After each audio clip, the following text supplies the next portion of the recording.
Good morning. How are you? It's been great, hasn't it? I've been blown away by the whole thing. In fact, I'm leaving.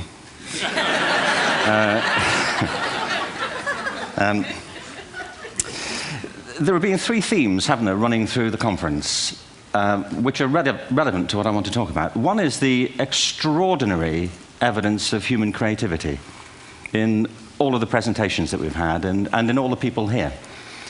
Just the variety of it and the range of it. The second is that it's put us in a place where we have no idea what's going to happen in terms of the future. No idea how this may play out. I have an interest in education. Actually, what I find is everybody has an interest in education. Don't you? I find this very interesting. If you're at a dinner party and you say you work in education, actually, you're not often at dinner parties, frankly, if you work in education. You're not asked, and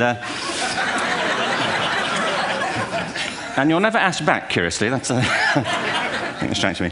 But if you are, and you say to somebody, they say, what do you do? And you say, you work in education, you can see the blood run from their face. They think, oh my God, why me?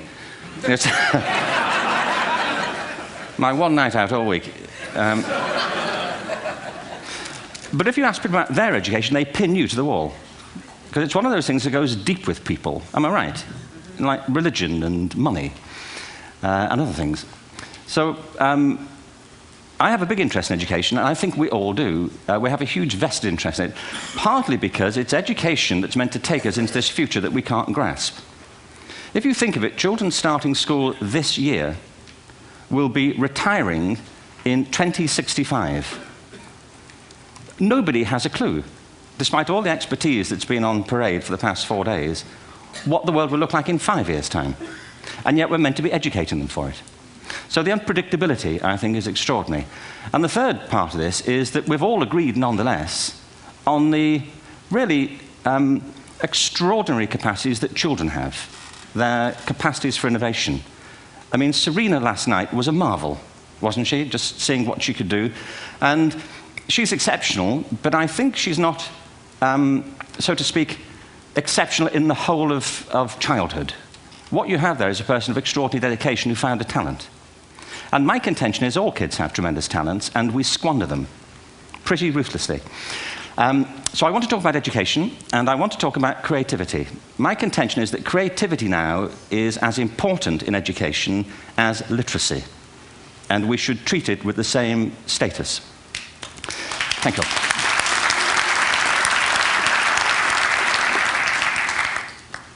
That was it, by the way. Thank you very much. So, 15 minutes left. Well, I was born... No, I had a great story recently, I love telling it, of a little girl who was in a drawing lesson. She was 6, and she was at the back drawing, and the teacher said this little girl hardly ever paid attention. And in this drawing lesson, she did. And the teacher was fascinated. She went over to her and she said, what are you drawing? And the girl said, I'm drawing a picture of God. And the teacher said, but nobody knows what God looks like. And the girl said, they will in a minute.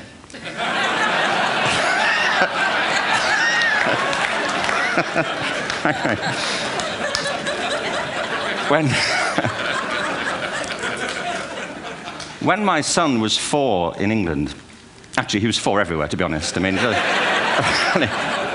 if we're being strict about it, wherever he went, he was 4 that year. But he was in the Nativity play. Do you remember the story? No, it's big. It's a big story. Mel Gibson did the sequel. You may have seen it. I don't know. It was Nativity 2. But James got the part of Joseph, which we were thrilled about. We consider this to be one of the lead parts. We had the place crammed full of agents and T-shirts. James Robinson is Joseph. He didn't have to speak, but do you know the bit where the 3 kings come in? They come in bearing gifts, and they bring gold, frankincense, and myrrh. This really happened. We're sitting there, and they, I think, just went out of sequence. Because we talked to the little boy afterwards and said, are you okay with that? And they said, yeah, why was that wrong? They just switched. I think that was it. Anyway, the 3 boys came in, little 4-year-olds with tea towels on their heads, and they put these boxes down. The first boy said, I bring you gold. And the second boy said, I bring you myrrh. And the third boy said, Frank sent this.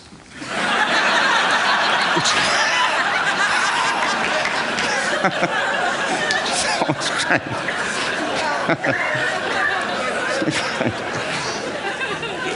What these things have in common, you see, is that kids will take a chance. You know, if they don't know, they'll have a go. Am I right? They're not frightened of being wrong. Now, I don't mean to say that being wrong is the same thing as being creative. What we do know is, if you're not prepared to be wrong, you'll never come up with anything original. If you're not prepared to be wrong. And by the time they get to be adults, most kids have lost that capacity. They have become frightened of being wrong. And we run our companies this, by the way. We stigmatize mistakes. And we're now running national education systems where mistakes are the worst thing you can make. And the result is that we are educating people out of their creative capacities. Picasso once said this. He said that all children are born artists. The problem is to remain an artist as we grow up. I believe this passionately, that we don't grow into creativity, we grow out of it. Or rather, we get educated out of it. So why is this? I lived in Stratford-on-Avon until about 5 years ago. In fact, we moved from Stratford to Los Angeles. So you can imagine what a seamless transition, this was from LA. Actually, we lived in a place called Snitterfield, just outside Stratford, which is where Shakespeare's father was born. Are you struck by a new thought? I was. You don't think of Shakespeare having a father, do you? Do you? Because you don't think of Shakespeare being a child, do you? Shakespeare being 7. I never thought of it. I mean, he was 7 at some point. He was in somebody's English class, wasn't he?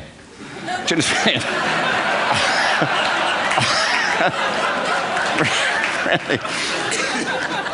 How annoying would that be?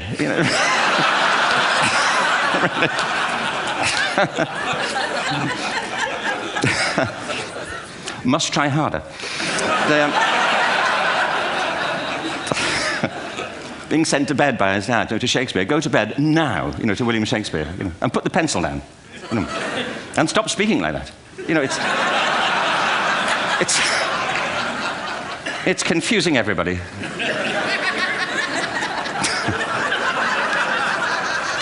Anyway, we moved from Stratford to Los Angeles, and I just want to say a word about the transition. Actually, my son didn't want to come. I've got 2 kids. He's 21 now, and my daughter's 16. He didn't want to come to Los Angeles. He loved it, but he had a girlfriend in England. This was the love of his life, Sarah. He'd known her for a month. Mind you, they'd had their 4th anniversary by then, because it's a long time when you're 16. Anyway, he was really upset on the plane. He said, "I'll never find another girl like Sarah." And we were rather pleased about that, frankly, because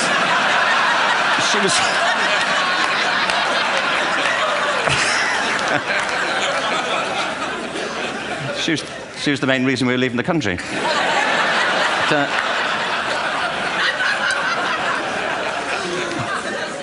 But something strikes you when you move to America and when you travel around the world. Every education system on Earth has the same hierarchy of subjects. Everyone, doesn't matter where you go. You'd think it would be otherwise, but it isn't. At the top are mathematics and languages, then the humanities, and at the bottom are the arts, everywhere on Earth. And in pretty much every system, too, there's a hierarchy within the arts. Art and music are normally given a higher status in schools than drama and dance. There isn't an education system on the planet that teaches dance every day to children the way we teach them mathematics. Why? Why not? I think this is rather important. I think maths is very important, but so is dance. Children dance all the time if they're allowed to. We all do. We all have bodies, don't we? Did I miss a meeting? I mean, I think... Truthfully, what happens is, as children grow up, we start to educate them progressively from the waist up. And then we focus on their heads, and slightly to one side. If you were to visit education as an alien and say, what's it for, public education, I think you'd have to conclude, if you look at the output, who really succeeds by this? Who does everything they should? Who gets all the brownie points? Who are the winners? I think you'd have to conclude the whole purpose of public education throughout the world is to produce university professors. Isn't it? They're the people who come out the top. And now, I used to be one. So there, And I like university professors, but, we shouldn't hold them up as the high watermark of all human achievement. They're just a form of life. Another form of life. But they're rather curious, and I say this out of affection for them. There's something curious about professors. In my experience, not all of them, but typically, they live in their heads. They live up there, and slightly to one side. They're disembodied, in a kind of literal way. They look upon their body as a form of transport for their heads. It's... Don't they? It's a way of getting their head to meetings.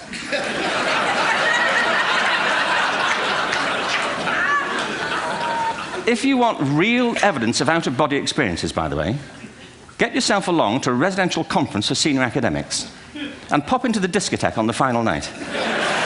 And there you will see it, grown men and women writhing uncontrollably off the beat. Waiting to it ends so they can go home and write a paper about it. Now, our education system is predicated on the idea of academic ability. And there's a reason. The whole system was invented around the world. There were no public systems of education really before the 19th century. They all came into being to meet the needs of industrialism. So the hierarchy is rooted on two ideas. Number one, that the most useful subjects for work are at the top. So you were probably steered benignly away from things at school when you were a kid, things you liked, on the grounds you would never get a job doing that. Is that right? Don't do music, you're not going to be a musician. Don't do art, you won't be an artist. Benign advice. Now, profoundly mistaken. The whole world is engulfed in a revolution. And the second is academic ability, which has really come to dominate our view of intelligence because the universities designed the system in their image. If you think of it, the whole system of public education around the world is a protracted process of university entrance. And the consequence is that many highly talented, brilliant, creative people think they're not, because the thing they were good at school wasn't valued or was actually stigmatized. And I think we can't afford to go on that way. In the next 30 years, according to UNESCO, more people worldwide will be graduating through education than since the beginning of history. More people. And it's the combination of all the things we've talked about, technology and its transformational effect on work, and demography and the huge explosion in population. Suddenly, degrees aren't worth anything. Isn't that true? When I was a student, if you had a degree, you had a job. If you didn't have a job, it's because you didn't want one. And I didn't want one, frankly. So, but now, kids with degrees are often heading home to carry on playing video games. Because you need an MA, where the previous job required a BA, and now you need a PhD for the other. It's a process of academic inflation, and it indicates the whole structure of education is shifting beneath our feet. We need to radically rethink our view of intelligence. We know three things about intelligence. One, it's diverse. We think about the world in all the ways that we experience it. We think visually, we think in sound, we think kinesthetically, we think in abstract terms, we think in movement. Secondly, intelligence is dynamic. If you look at the interactions of a human brain, as we heard yesterday from a number of presentations, intelligence is wonderfully interactive. The brain isn't divided into compartments. In fact, creativity, which I define as the process of having original ideas that have value, more often than not, comes about through the interaction of different disciplinary ways of seeing things. The brain is intentionally, by the way, there's a shaft of nerves that joins the two halves of the brain called the corpus callosum. It's thicker in women. Following on from Helen yesterday, I think this is probably why women are better at multitasking. Because you are, aren't you? There's a raft of research, but I know it from my personal life. If my wife is cooking a meal at home, which is not often, thankfully, but if she's doing...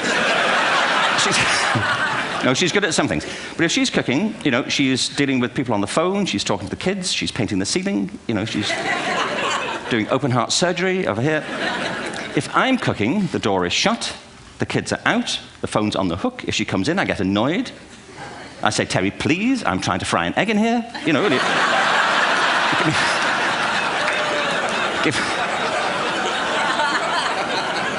Give me a break. Actually, do you know that old philosophical thing? If a tree falls in a forest and nobody hears it, did it happen? Remember that old chestnut? I saw a great T-shirt recently which said, if a man speaks his mind in a forest and no woman hears him, is he still wrong?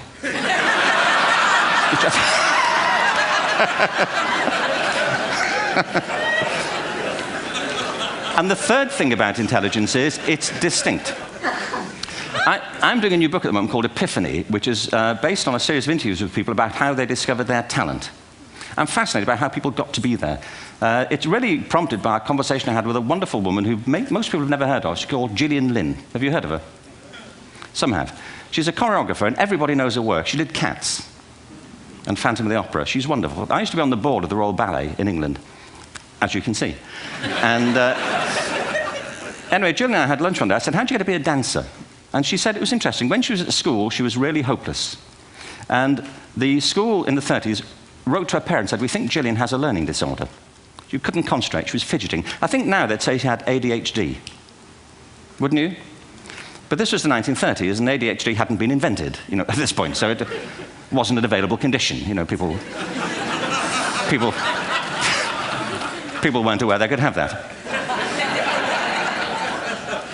Anyway, she went to see this specialist. So this oak-panelled room, and she was there with her mother, and she was led and sat on this chair at the end, and she sat on her hands for 20 minutes while this man talked to her mother about all the problems Gillian was having at school. And at the end of it, because she was disturbing people, her homework was always late and so on, little kid of 8, in the end, the doctor went and sat next to Gillian and said, Gillian, I've listened to all these things that your mother's told me. I need to speak to her privately. So he said, wait here, we'll be back. We won't be very long. And they went and left her. But as they went out the room, he turned on the radio that was sitting on his desk. And when they got out the room, he said to her mother, just stand and watch her. And the minute they left the room, she said she was on her feet, moving to the music. And they watched for a few minutes, and he turned to her mother, and he said, Mrs. Lynn, Gillian isn't sick, she's a dancer. Take her to a dance school. I said, what happened? He said, she did. I can't tell you how wonderful it was. We walked in this room, and it was full of people like me. People who couldn't sit still. People who had to move to think. Who had to move to think. They did ballet, they did tap, they did jazz, they did modern, they did contemporary. She was eventually auditioned for the Royal Ballet School. She became a soloist. She had a wonderful career at the Royal Ballet. She eventually graduated from the Royal Ballet School, found her own company, the Gillian Dance Company, met Andrew Lloyd Webber. She's been responsible for some of the most successful musical theatre productions in history. She's given pleasure to millions, and she's a multi-millionaire. Somebody else might have put her on medication and told her to calm down. Now, I think...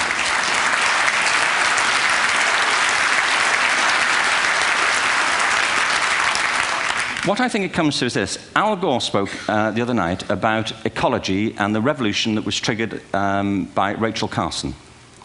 I believe our only hope for the future is to adopt a new conception of human ecology, one in which we start to reconstitute our conception of the richness of human capacity. Our education system has mined our minds in the way that we've strip-mined the earth for a particular commodity, and for the future, it won't serve us. We have to rethink the fundamental principles on which we're educating our children. There was a wonderful quote by Jonas Salk, who said, if all the insects were to disappear from the earth, within 50 years, all life on earth would end. If all human beings disappeared from the earth, within 50 years, all forms of life would flourish. And he's right. What TED celebrates is the gift of the human imagination. We have to be careful now that we use this gift wisely and that we avert some of the scenarios that we've talked about. And the only way we'll do it is by seeing our creative capacities for the richness they are and seeing our children for the hope that they are. And our task is to educate their whole being so they can face this future. By the way, we may not see this future, but they will. And our job is to help them make something of it. Thank you very much. Bravo. Here.